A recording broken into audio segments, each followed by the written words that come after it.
우리 한문에 보면 이 위기라고 하는 말이 있는데, 이 위기라고 하는 말이 위험이라고 하는 말과 이 기회라고 하는 말이 합쳐져서 되어진 말이라고 합니다. 어떤 사람에게 있어서는 똑같은 상황이 위기가 되는 사람이 있고, 또 어떤 사람에게 있어서는 똑같은 상황이 기회가 되는 이러한 경우도 있습니다. 늘 우리들이 살면서 어려운 일을 만날 때에 이것을 어떤 관점, 어떤 마음으로 바라보느냐에 따라서 그 어려운 난제, 역경을 해결해 갈 수 있는 우리의 힘은, 우리의 지혜는 그때마다 달라질 수 있다고 하는 것입니다. 우리가 인생을 하노라면 우리들에게 수없는 위기들이 닥쳐오게 됩니다.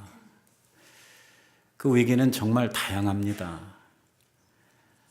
건강의 위기가 올 수도 있고, 살면서 우리가 직장의 위기를 얻을 수도 있고, 자녀들의 위기가 올 수도 있고, 또 정말 많은 이러한 인생의 위기들을 우리들이 만나게 되는데, 이러한 위기 속에서 우리들이 어떻게 하느냐에 따라서 우리는 그 위기를 통해 더 높고 더 좋은 이러한 세상으로 발돋움하는 이러한 삶을 살아갈 수도 있고, 그 위기를 맞았을 때 위기 관리를 잘못함으로 말미암아 도리어 거기에서 낙심하고 실족해가지고 자기의 인생을 더 힘들게 만드는 이러한 경우도 우리들이 만나게 된다고 하는 것입니다.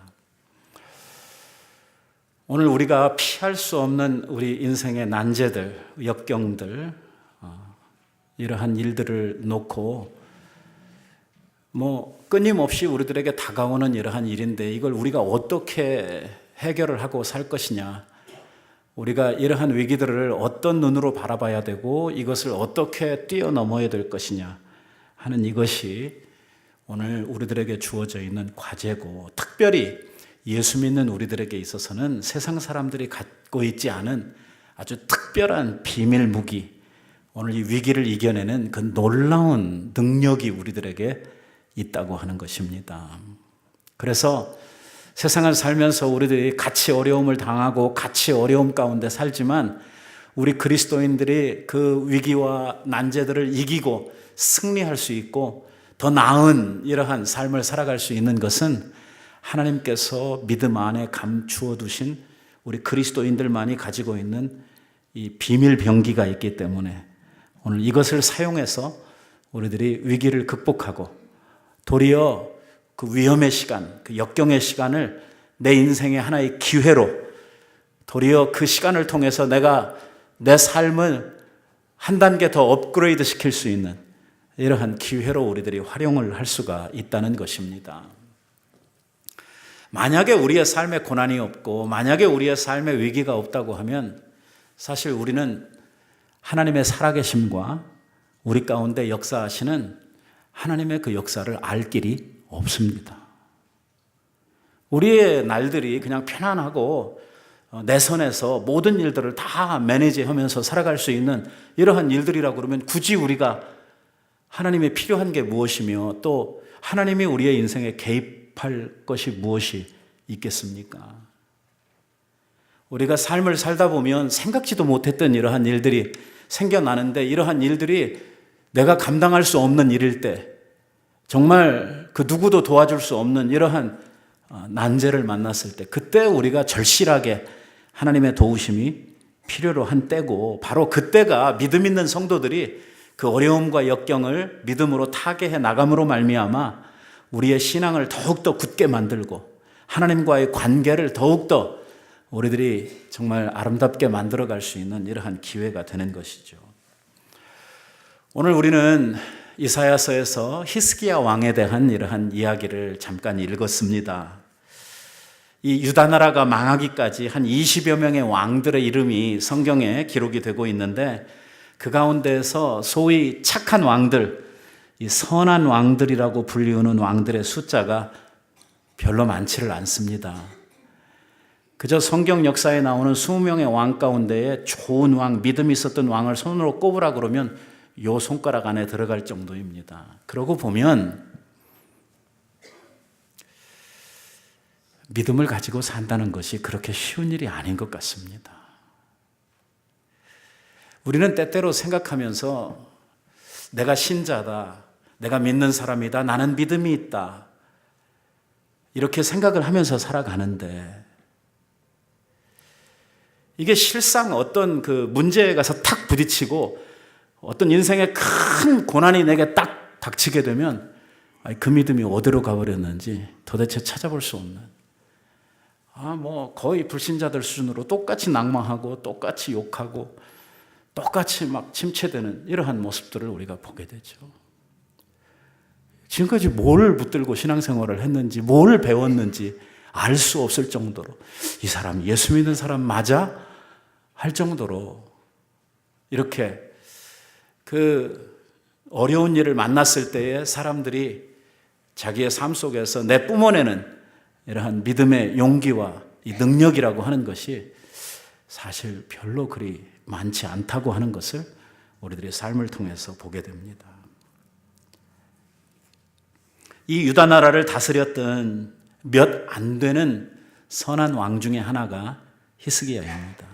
그가 그 나라를 다스린 지 14년째가 되었을 때에 정말 이스라엘의 철천지 원수라고 할 수 있는 나라인 아수르, 그 아시리아가 이 유다 나라를 침공해 들어온 것이죠. 그들은 이미 북이스라엘을 무너뜨리고 북이스라엘을 이미 잡아먹은 이러한 나라인데 그 남유다 왕국까지 이제 먹겠다고 많은 군대를 일으켜가지고 유다 나라를 쳐들어온 것입니다.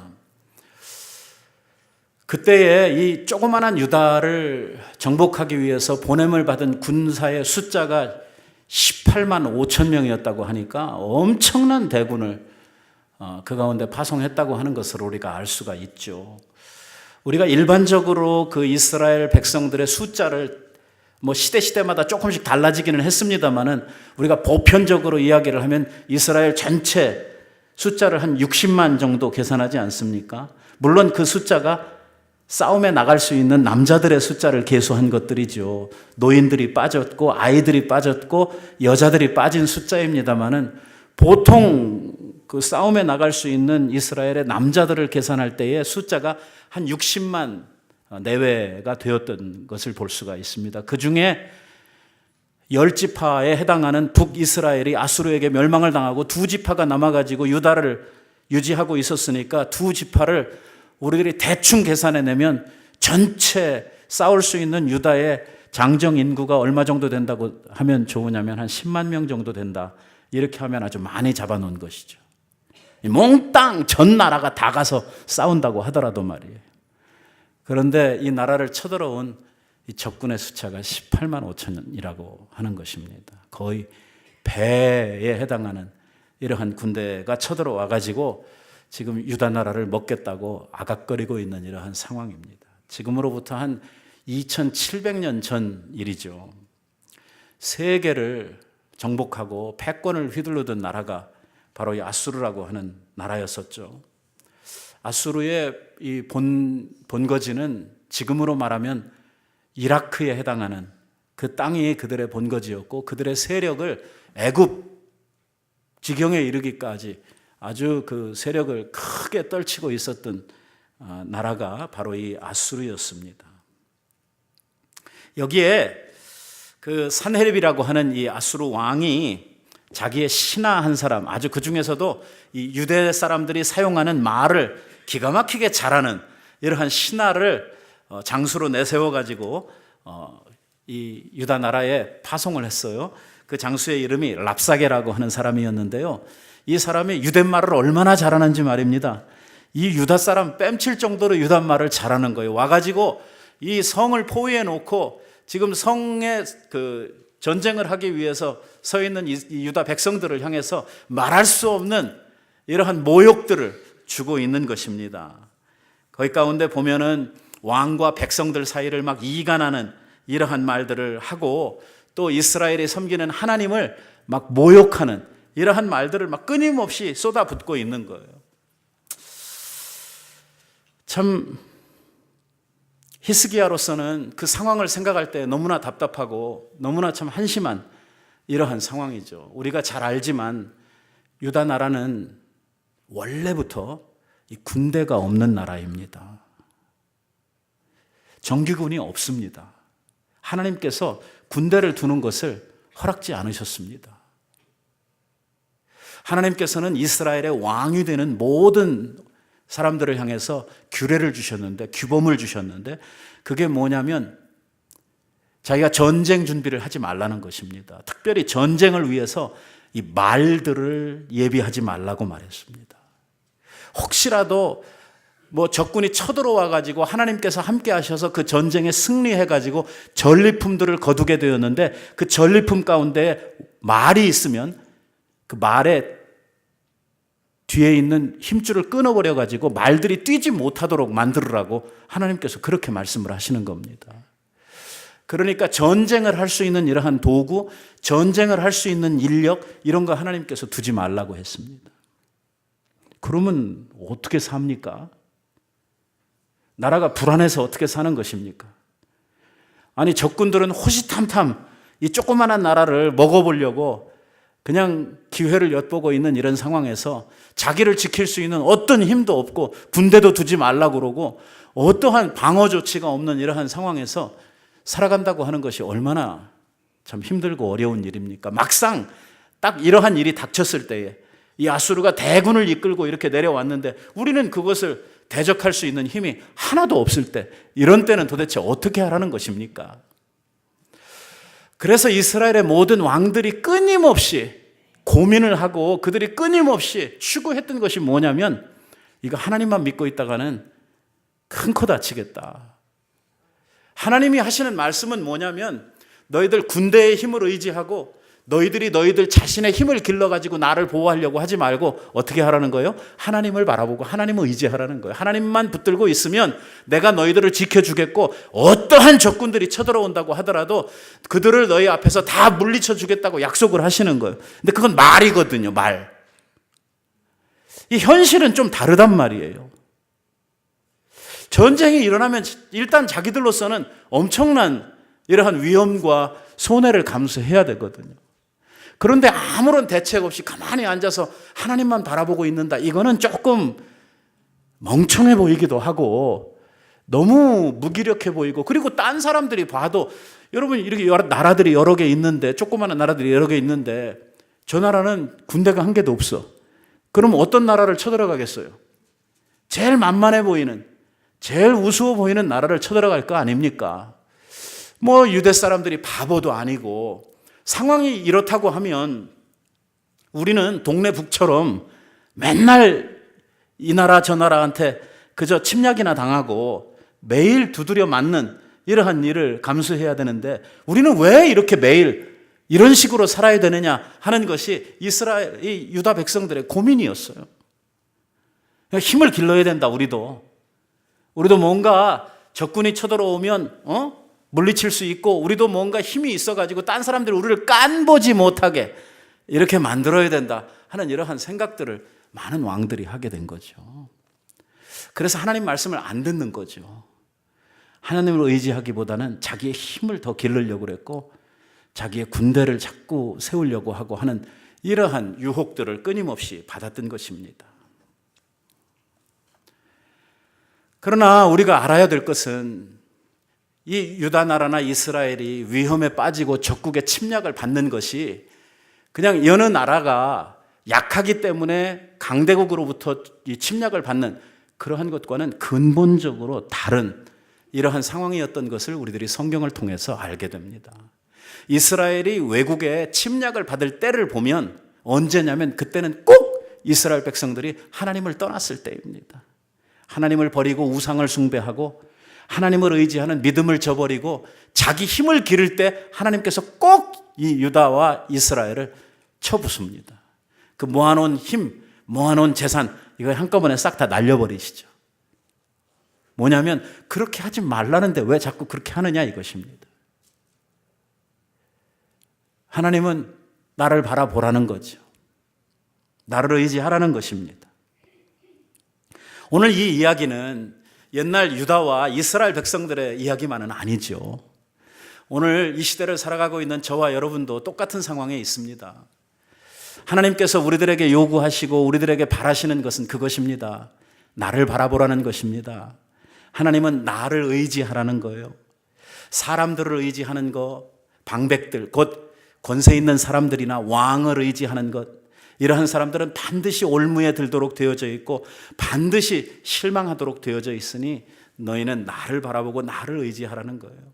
나를 의지하는 자는 환난 가운데서도 건짐을 받을 것이고 나를 의지하는 자는 내가 저희의 피난처가 되어서 내가 저희를 지켜줄 것이라고 이야기를 합니다. 성경에 나오는 모든 이야기는 결국은 다 똑같은 맥락의 이야기입니다. 이 모세가 출애굽을 해가지고 홍해를 만나고 뒤쫓아오는 이러한 애굽의 군대를 만났을 때도 똑같은 이야기 아닙니까? 결국은 뭐 앞으로도 뒤로도 그 어떤 도움도 받을 수 없는 상황에서 어떻게 하자는 거예요? 하나님만 바라보라는 것이죠. 겨우 이스라엘의 지도자라고 하는 모세가 했던 이야기가 뭐냐면 너희는 가만히 있어. 마음껏 하지 말고 가만히 있으라는 거예요. 여호와께서 너희를 위하여 무슨 일을 하시는지 그냥 보라는 거예요. 여리고성 전투에 뭐 이스라엘 백성들이 뭐 한 거 있나요? 전쟁을 위해서? 없어요. 하나님이 말씀하신 대로 하루에 한 바퀴씩 돌으라고 그러니까 돌고 온 것밖에 없어요. 그게 전쟁하고 무슨 관련이 있습니까? 성을 돌고 오는 것이. 결국은 뭐예요? 전쟁은 내가 한다는 것입니다. 구원은 내게 있다는 거예요. 그러니 나를 바라보라는 것입니다. 나를 의지하고 나를 바라보면 하나님의 백성들은 반드시 살 뿐만 아니라 반드시 승리를 얻는다는 것입니다. 하나님의 백성들이 실패하는 것은 자기 힘과 자기를 의지하기 때문에 결국은 실패하게 된다는 것입니다. 여러분, 우리가 살면서 많은 위기들을 만납니다. 뭐 가정의 위기도 만나고 자녀의 위기, 사업의 위기, 신앙의 위기, 경제의 위기, 인간관계의 위기, 많은 위기들이 우리들에게 찾아오는데 이러한 위기를 만날 때마다 우리는 우리의 눈을 돌려서 하나님을 바라보고 하나님을 의지하는 우리의 믿음을 굳게 하는 것이 바로 위기를 벗어나고 이 위기에서 승리할 수 있는 성도의 비밀 병기라고 하는 것입니다. 세상을 이기는 이김은 이것이니 곧 너희의 믿음이라고 성경은 우리들에게 선포하고 있는 것이죠. 요셉이 그렇게 승리했고 다니엘이, 욥이, 엘리야가, 모세가, 다윗이, 다니엘의 세 친구가 다 그렇게 승리했죠. 7배나 더한 풀무불 속에 왕명으로 내가 만든 신상에 절하지 아니면 너희들 당장 저 속에 집어넣어서 다 태워 죽이겠다고 엄포를 놓고 있는 이 상황에서 그들이 어떻게 신앙도 지키고 어떻게 생명을 부지할 수 있었습니까? 그것은 하나님을 향한 절대적인 신앙이었습니다. 하나님만 바라는 것이죠. 왕이 아무리 우리를 위협하고 왕이 아무리 뜨거운 풀무불을 준비했다고 할지라도 내 섬기는 바 나의 하나님은 우리를 이 극렬한 불 가운데에서 구원해 내실 수 있는 하나님이십니다.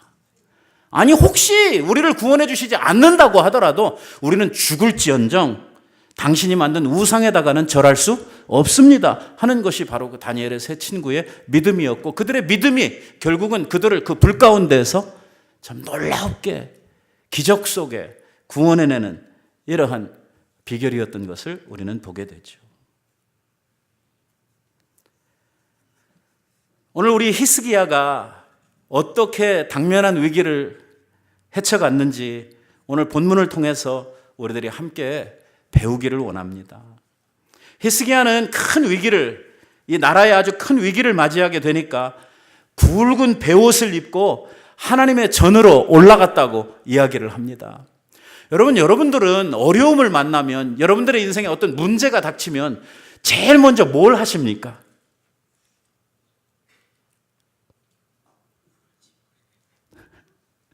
어떤 큰 문제가 뻥 터졌어요. 갑자기 뭐가 탁 터져. 그러면 그 다음에 뭐 합니까? 제일 먼저 이거 어떻게 해결을 해내야 되나? 제일 먼저 내가 이것을 해결할 수 있는 능력이 있나 없나 하는 것부터 생각을 하고, 나한테 이것을 해결할 수 있는 능력이 없다 그러면 주위에 이거를 해결해 줄 수 있는 사람이 누가 있는가, 이런 것들 생각하고. 이거는 불신자들이 하는 방법이에요.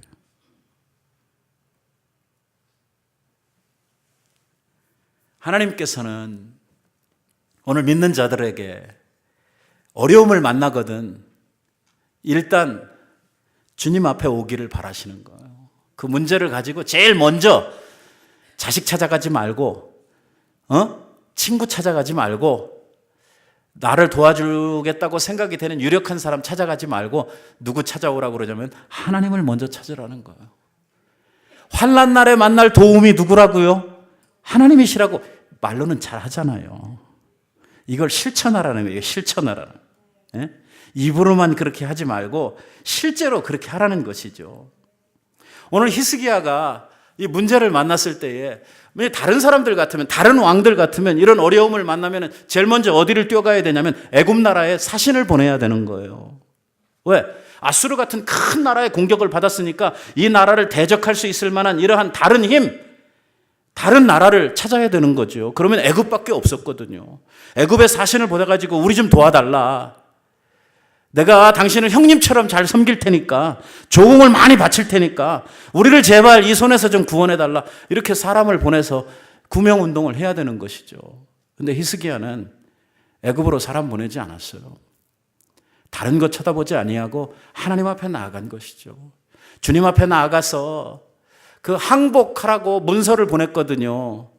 그 산헤립이 지금이라도 항복하면 이 나라 사람들의 모든 백성들이 목숨은 구명하게 될 테니까 지금이라도 항복해라. 지금까지 어떤 나라, 어떤 왕도 이 내 손에서 그 백성들을 구원한 사람은 없다. 너희도 똑같은 상황이고 너희는 도리어 다른 나라들에 비해 볼 때에 더 미약하고 힘도 없으니까 너희는 빨리 항복하는 게 좋다. 항복 문서를 보내왔는데 그 문서를 들고 하나님 앞에 가는, 하나님 앞에. 주님 앞에 기도를 합니다. 울면서 자신의 처지를 말씀을 드립니다. 아까 우리가 읽었던 말씀들은 바로 하나님을 향해 드렸던 히스기야의 기도입니다.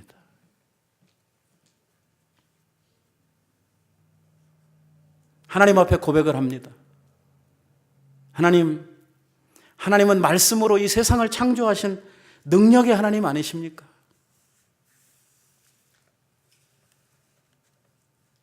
여기 이렇게 이야기하잖아요. 그룹 사이에 계신 이스라엘의 하나님, 만군의 여호와여, 우리 주는 천하만국의 유일하신 하나님, 천지를 만드신 하나님 아니십니까?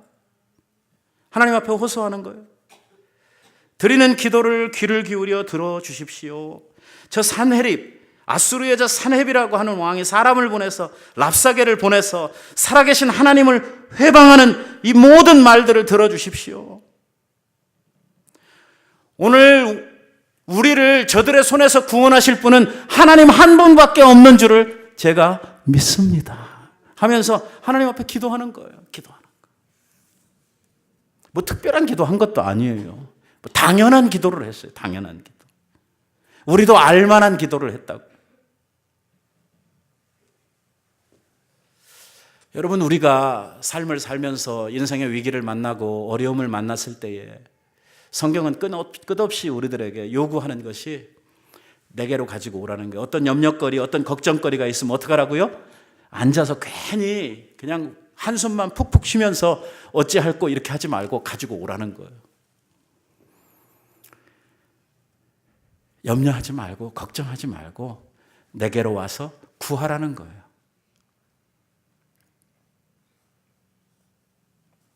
오늘 히스기야는 하나님 앞에 올라가서 기도함으로 말미암아 오늘 자신의 문제를 해결해 가고 있습니다. 오늘 우리들이 우리의 문제를 해결할 방법이 바로 히스기야에게 있는 것이죠. 오늘 우리의 위기의 극복은 어디로부터 오냐면 하나님 앞에 나와 간구하는 데로부터 온다는 것입니다. 오늘 우리 그리스도인들은 자신이 어떻게 해보려고 아웅바둥 해서도 안 되고 이것 붙들고 뭐 힘 있는 사람들 찾아가서도 안 되고 그 안에서 이것도 안 되고 저것도 안 된다고 좌절하고 낙심하고 이래서도 안 되는 거고 포기해서도 안 되는 거고 주님 앞에 나가야만 된다고 하는 것이죠. 어려운 때는요, 내가 정말 주님과 단판을 내야 되는 때지 사람들 찾아다녀야 되는 때가 아니에요. 바로 그러한 때에 오늘 우리는요, 엄청난 이러한 인과관계에 실패를 경험하게 됩니다. 이 사람들이 말입니다. 좋을 때, 내가 평안할 때, 내가 잘 나갈 때는요, 나한테 잘 대해줍니다. 그저 같이 밥이라도 먹을 수 있고 편안할 때는요, 친구가 많죠. 나를 정중하게 대우합니다. 그런데 벌써 사람들이 내가 망한 거 알아요. 내가 처지가 아주 딱해진 거를 압니다. 그러면 어떡합니까? 일단 전화를 안 받아요. 내동되든 연락이 안 되는 겁니다. 어떻게 하다가 천신만고 끝에 찾아가가지고 얼굴을 만나게 되면 엉뚱한 소리 하는 거예요. 그럼 상처를 받죠. 이럴 줄 몰랐다는 거죠. 내가 그동안 어떻게 생각하고 어떻게 관계를 맺어왔는데 오늘 내가 조금 어려워졌다고 내가 상황이 이렇게 됐다고 이렇게 할 수 있느냐 해가지고 자기 마음에 엄청난 상처를 받고 그날 이후로 이제 왼수로 바뀌어지는 거죠. 제가 뭐 오래 살지는 않았지만 이렇게 살면서 보니까 어렸을 때는요, 친구 만드는 것이 참 쉽더라고요. 제가 가만히 어린아이들을 이렇게 관찰해 보아도 생전 몰랐던 애들이요, 4-5살 먹은 애들 한 방에다 넣어놓고 한 30분만 지나 보세요. 야, 한 10년 같이 사귄 애들처럼 얼마나 잘 노는지 몰라요. 그래, 국민학교, 초등학교죠. 초등학교, 중학교, 고등학교 다니면서 친구들을 만들고 만납니다. 그때는 별 이해관계들이 없어요. 다 비슷한 상황에서 비슷한 수준에서 만나기 때문에 친구 만들기가 쉽습니다. 그리고 지금도 우리가 그리운 친구들이 그때의 친구들입니다. 왜냐하면 이해관계가 없이 만났던 친구들이거든요. 벌써 대학 가면서부터 만나는 친구들은 내용이 달라집니다. 사회에 나가서 만나는 친구? 이건 친구 사귀기도 힘들어지고 친구 관계를 유지하기도 힘들어지는 것입니다. 왜? 다 경쟁자들이거든. 그리고 이해관계가 없으면 따로 만나서 시간 보낸다는 것 자체가 자기에게 손해 같은 그러한 느낌이 들거든요. 그래서 젊은 시절에 만들어놨던 친구를 시간이 지나면서 살면서 하나씩 둘씩 잃어버리기 시작을 하는 것입니다.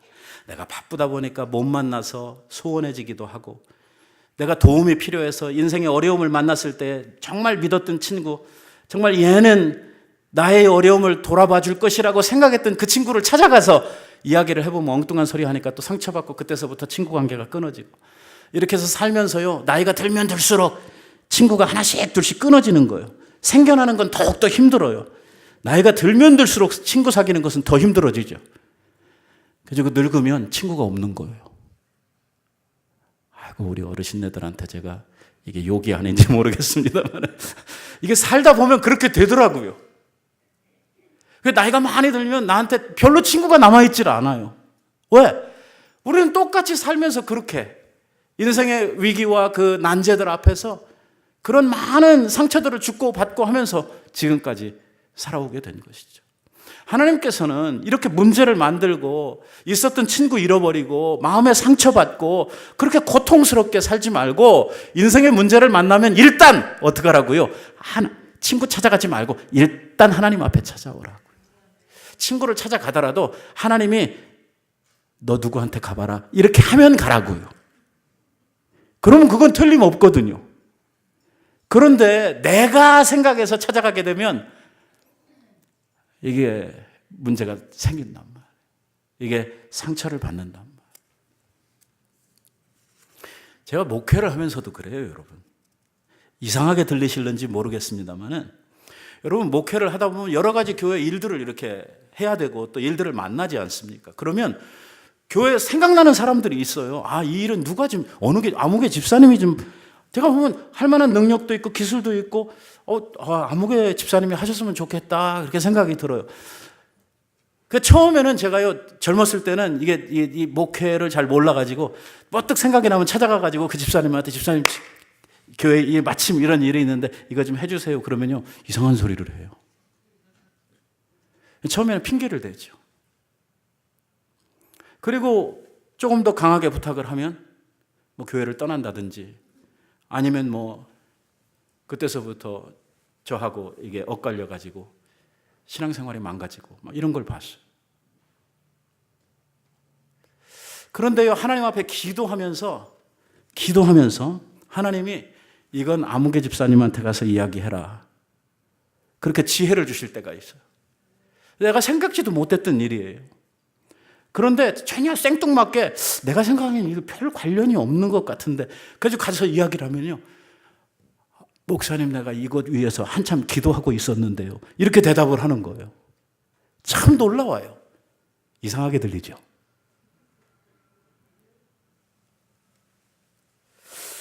히스기야가 오늘 당면한 그 엄청난 이 국가적인 재난을 눈앞에 두고 지금 몽땅 다 몰살당할 이러할 위기 속에서 하나님을 찾아가서 먼저 기도하는 것입니다. 미국은요, 지금까지 계속해서 역대 대통령들을 채점을 하는 이러한 제도가 있죠. 아니, 이게 뭐 공식 제도는 아닌데 인기 있는 대통령들을 뽑고 또 그들을 이렇게 평가하는 기준들이 있어요. 그래가지고 1948년 이후에 그 쉬운 5명으로 구성되어져 있는 이 학자들이 모여가지고요, 미국 대통령에 대한 이러한 평가들을 합니다. 그리고 미국과 캐나다를 통틀어서 그 교수와 정치하는 사람들, 이러한 또 여러 가지 분야의 전문가들 한 710명 정도가 모여가지고 이 역대 대통령들에 대한 평가들을 하게 되죠. 그리고 순위를 매기게 됩니다.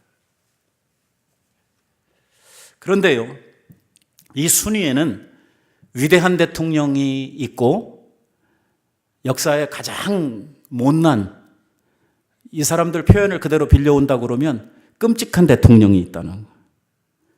그런데 미국에 있었던 대통령을 평가하는 기준이 5가지가 있는데, 첫째는 지도력, 둘째는 위기관리 능력, 셋째는 정치력, 넷째는 인사관리 능력, 5번째는 도덕성, 대통령의. 이것을 기본으로 해가지고 이 역대 대통령에 대한 평가를 하는데, 매번 미국의 대통령 평가에서 1등에 올라오는 사람이 누구요? 아브라함 링컨이에요. 아브라함 링컨이 항상 1등이에요. 2등이요, 프랭클린 루즈벨트가 2등으로 올라요. 3등은 미국을 세운 국부라고 불리워지는 조지 워싱턴이 올라요. 4위는 제퍼슨 대통령이요. 이제 이렇게 뭐 그때마다 조금씩 순위가 바뀌기는 하지만은 변함없이 1등을 지키는 대통령이 있으니 그게 바로 링컨이에요. 링컨. 그런데 이 상위권을 랭크하는 이러한 대통령들을 쭉 가서 연구를 해보니까 그 대통령들에게는 공통점이 있더라는 거예요. 그 공통점이라고 하는 게 뭐냐면, 이 상위권에 오는 대통령들은 하나같이 미국이 경험을 했던 아주 어려운 이러한 미국에 아주 힘들고 어려웠던 난세에 집권을 했던 대통령들이 다 상위권에 올라와 있는 거예요.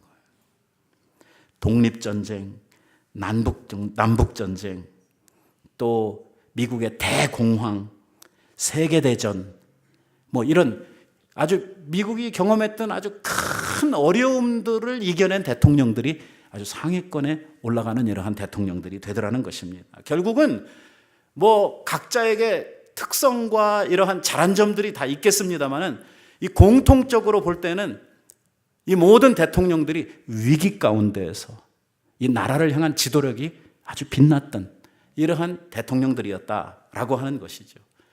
그래서 우리가 흔히 쓰는 말 가운데에 이 난세가 영웅을 낸다 하는 말을 우리가 사용하는 것 같아요. 여러분, 우리에게 위기가 닥쳤을 때에 그 위기는 반드시 우리들을 힘들게 하고 우리의 인생을 망가뜨리는 것만은 아닙니다. 금방 살펴본 대로 위기는 도리어 우리의 삶을 위대하게 만들고, 이 위기는 도리어 우리를 삶의 다른 기회로, 다른 이러한 삶으로 우리를 인도해 갈 수 있는 이러한 기회가 된다고 하는 것이죠. 히스기야가 이 일을 통해서 하나님의 놀라운 역사를 경험하고 이 유다 나라를 반석 위에 세워놓는 이러한 귀한 역사를 이루어내게 되는 것이죠. 링컨도 역시 마찬가지죠. 이 링컨이 이렇게 위대한 대통령으로 오늘날까지 사람들에게 추앙을 받는 이러한 내용들을 우리가 그의 그 자서전이나 아니면 링컨에 대한 이러한 그 책들을 우리들이 살펴보면 그에게서 나타나는 아주 두드러진 이러한 대통령으로서 했던 일을 보면 링컨은요, 기도하는 대통령이었다고 하는 것을 모든 저서들마다 다 강조하고 있어요. 백악관을 기도실로 만든 대통령이라고 이렇게 평가를 하는 거예요. 그가 얼마나 하나님 앞에 기도에 힘썼던 사람인지, 그냥 세상 역사를 기록하고 있는 이러한 학자들도 입을 모아서 이 링컨의 신앙을 칭찬하고 있는 것을 우리는 보게 됩니다. 링컨이 기도와 말씀으로 살았던 사람이다. 그분이 말씀을 묵상하면서 거기에서부터 흘러나오는 관용과 정직, 성실을 바탕으로 해서 이 미국을 세운 위대한 대통령이 되었다 하는 이러한 평가를 학자들이 하고 있는 것입니다.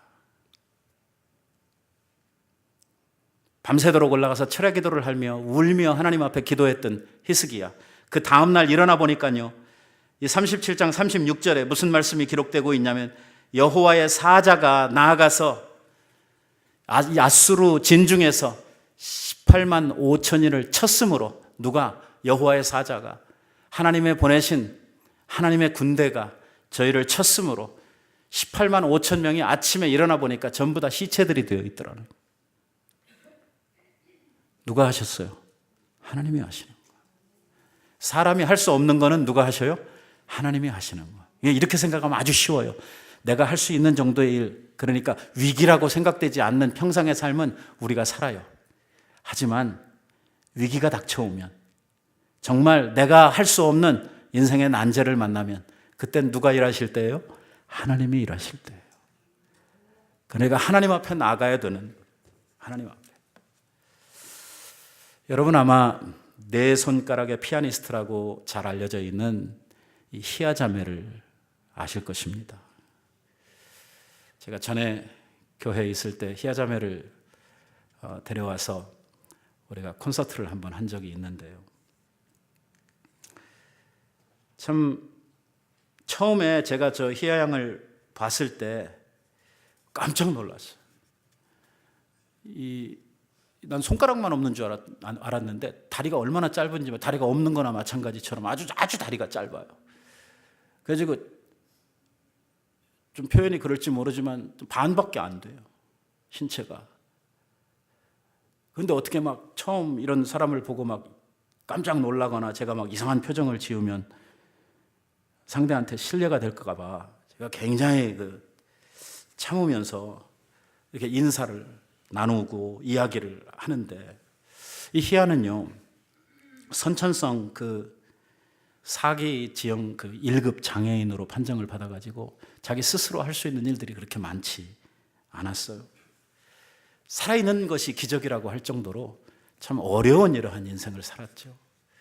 그런데 그 어머니가 간증을 하는데, 나면서부터 지금까지 이 아이 때문에 한 기도가 얼마나 많은지, 얘는 기도로 지금까지 살고 있다고 하는 이러한 간증을 하시는 거예요. 정말 키가 너무 작아가지고 제가 왜 이렇게 키가 작나 하는 이러한 궁금한 마음만 머릿속에 이렇게 가지고 있었는데, 오늘 그 어머니가 이야기를 해주는데 보니까 원래 다리가 없었대요. 그냥 그 발 아래 무릎 위에만 있는 이러한 채 태어나가지고 아이 키가 한 1m 정도밖에 되지를 않아요. 그런데도 희아 어머니가 기도하면서 이 아이에게 삶의 희망을 끊임없이 불어넣어 주는 거예요. 그리고 삶의 아주 긍정적인 이야기들을 많이 해줬어요. 그래서 아이가요 굉장히 밝아요. 얼마나 밝은지 몰라요. 나는 얘를 보고 깜짝 놀라가지고 무슨 말로 인사를 해야 될지 이렇게 모르고 이렇게 조금 당황을 했는데요. 걔가 날 보더니 목사님 영화배우 같이 잘생기셨어요. 그러면서 농담을 하면서 인사를 하는 거예요. 한 대 얻어맞았어요. 이 사실 그렇게 자기의 어떤 핸디캡을 많이 가지고 오랫동안 고생을 한 사람들은 남을 생각하고 남을 칭찬하고 모든 어떤 것을 긍정적으로 생각하고 해석하고 이런 게 잘 안 돼 있거든요. 근데 얘는 멀쩡한 나를 보고 도리어 칭찬을 하면서 아주 밝게 그 인사를 하는 이런 걸 보면서 야, 이 속이 굉장히 건강하구나 하는 이러한 생각을 하게 됐죠. 얼마나 쾌활하고 얼마나 적극적이고. 그때 우리들이 희아자매 그 초청 콘서트를 했는데 우리 한인 역사상 제일 많은 사람들이 모여서 얼마나 많은 은혜를 받았는지 몰라요. 우리 그린스보로에서 한인의 무슨 송년잔치를 해도 한 300명 모이면 제일 많이 모인다고 그러는데 저 희아 잔치 때 한 1000명이 모였어요.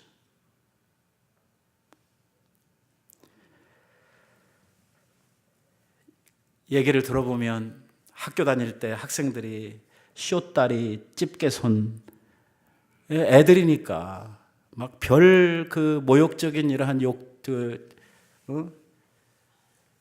해가면서 이 아이가 정말 말할 수 없는 이러한 고난 가운데 컸는데도 불구하고 희아는 사실 신체적인 장애는 있지만 정신적으로 보면은요 어른들 뺨치고 건강한 이러한 자아상을 가지고 있는 정말 좋은 크리스찬이에요. 학교에서도 제일 IQ가 얕아요. 손가락이 둘밖에 없고 피아노를 어떻게 쳐요? 그런데도 그 난관을 다 이기고 그 하나님 앞에 기도하면서 믿음으로 그 상황을 다 극복해낸 이야기를 들으면 눈물 없이 들을 수 없는 이러한 간증들을 이야기하는 것을 보게 됩니다. 예수님 때문에 모든 것이 가능했다라고 그는 간증을 하고 있는 거예요. 여러분, 우리가 만나는 어려움들 가운데에서 낭망하고 포기하고 불평하고 하는 것은 우리 그리스도인들의 올바른 태도가 아닙니다. 어려움을 만나거든 주님을 바라보고 주님께 먼저 나아가서 하나님께 모든 것을 아뢰야 할 줄로 믿습니다. 여러분, 우리가 살고 있는 이 시대가 정말 힘들고 어려운 세대입니다. 위기의 시대예요.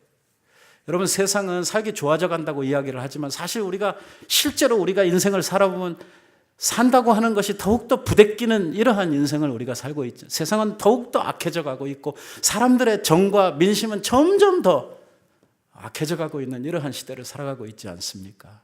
이 악한 세대 가운데에서 우리들이 정말 이 시대를 이기고 승리하기 위해서는 반드시 우리 안에 히스기야의 믿음이 우리들에게 필요하다고 하는 것입니다. 지금이 위기의 때입니다.